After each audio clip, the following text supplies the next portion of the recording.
Hallelujah, praise the Lord. Ang pinakamataas na pagpupuri, pagluluwalhati at paparangal sa ating tagapagligtas, ang ating pinakamamahal na Panginoong Jesucristo. Pag-aalaala sa mga pinagpala at ginintuang turo at aral ng ating beloved parents in the Lord. Pagbati po sa ating beloved Almeida family at sa mga beloved preachers, beloved brethren, and beloved visitor. Hallelujah! Purihin ka, mahal na Panginoong Isus. Bago po nakilala ang mahal na Panginoong Isus sa banal na gawain ng Jesus Miracle Crusade, kami po ay galing sa Trinitarian na nagtuturong 3 persona ang Diyos. Ngunit po sa paglilingkod po namin doon, dahil po rin ang aking beloved wife ay ginagamit din po ron, nagtuturo siya sa Children's Choir. Ngunit po sa isang araw ay nasabi na aking beloved wife, ba't gano'n na matagal na tayong naglilingkod sa Diyos, ba't ang karamdaman ko hindi pa rin pinagagaling? At ang sabi niya ay nagbabasa na siya ng Bible. At yung mapanahon po yun, ako naman po sumakay ng barko. At sa aking pong pag-uwi ay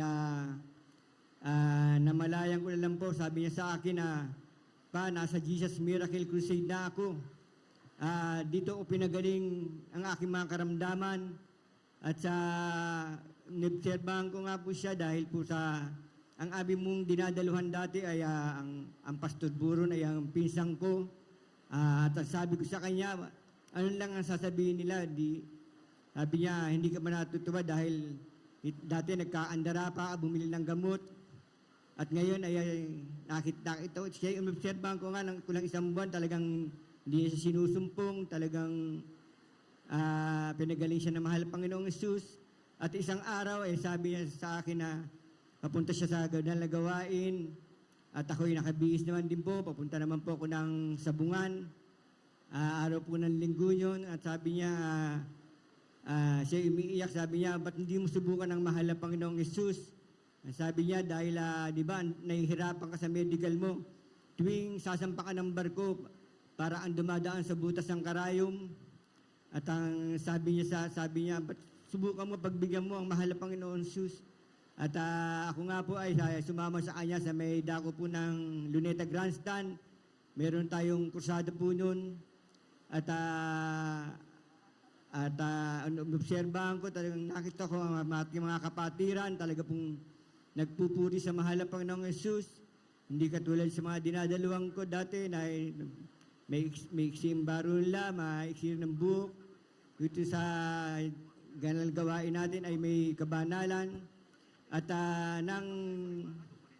dati po talaga po napakadami ko po meron po akong sakit sa puso, high blood, meron akong almoranas, meron din akong arthritis.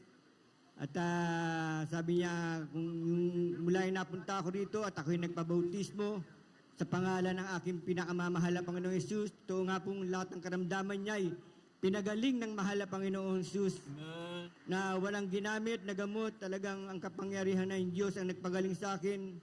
Kaya napakabait mo, mahal na Panginoong Isus, dahil nakilala kita sa gawain na ito.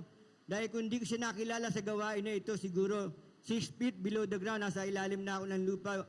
Dahil po yung mga kasabay ko yung nakatira pa po ako sa Malabon, yung mga dati kong mga kainuman doon, mga kasugalan ko, lahat sila wala na, patay na sila. Pero ang ibang lingkod, maraming salamat sa iyo, mahal Panginoong Isus, dinala mo ko rito. At sa mga bisyo naman yan, talaga po, halos araw-araw po ako yun. Dati nasa Sabungan ako. Halos sa gabi-gabi, tapos ng Sabong, punta naman po kasino. Kung wala naman po kasino, punta ako sa arerahan. Kung saan may sugal, nandun ako. Kontik na nga po magkahiwalay na aking beloved wife dahil sa mga bisyo na yan. Pero maraming salamat, mahal Panginoong Isus, nakilala kita sa gawain na ito. Hallelujah, maraming salamat sa iyo, mahal Panginoong Isus. At sasariwain ko lang po na yung nagsamakasakay pa ako ng barko, year 2007, masunog po yung aming barko sa dako po ng Buro Island. Totoo nga po na natupok po ang aming barko, talagang pong mula unang palapag hanggang itaas. Pero ang sa himala ng mahal Panginoong Isus, hallelujah, nanalangin ako sa Malpang, sabi ko, Malpang, na huwag mong pahintulutan na masunog kami, pati yung namin mga, pero lahat po ng mga gamit namin talagang natupok. At sa himala at kaparaanan naman na mahal Panginoong Jesus, mga kasamahan ko talaga pong lahat sila walang nauwi na pera, pero ang ibang lingkod, sa totoo po ay lahat ng pera ko nauwi ko pa. Pero, Glory to God. Hallelujah. ay, salamat sa iyo. Pero nang pinapapalit ko na po sa money changer, talagang hindi nila pinalitan dahil amoy usok daw at medyo maitim-itim. At sa yung inuwi ko naman po, hindi umuwi po ako ng bahay, ay nakita ko yung pulbos, sabi ko, ginawa ko na pinulbusan ko lahat, yung mga pera ko na uwi, pinulbusan ko. Sa himalat kaparaan ng mahal Panginoong Jesus, lahat po napapalit ko pa rin. Kaya maraming salamat sa iyo, mahal Panginoong Jesus. Kulang pa ang buhay, mahal Panginoong Jesus. Maraming salamat sa iyo. Sa mga karamdaman naman, mahal Panginoong Jesus, pag dumarating ang karamdaman sa atin, wala lang tayong gagawin, hindi mag-fasting, manalangin at magpuri dito. Kaya lahat lang, sa 3 araw lang yan, pagagalingin na ng mahal Panginoong Jesus. Na kailangan kita sa gawain na ito.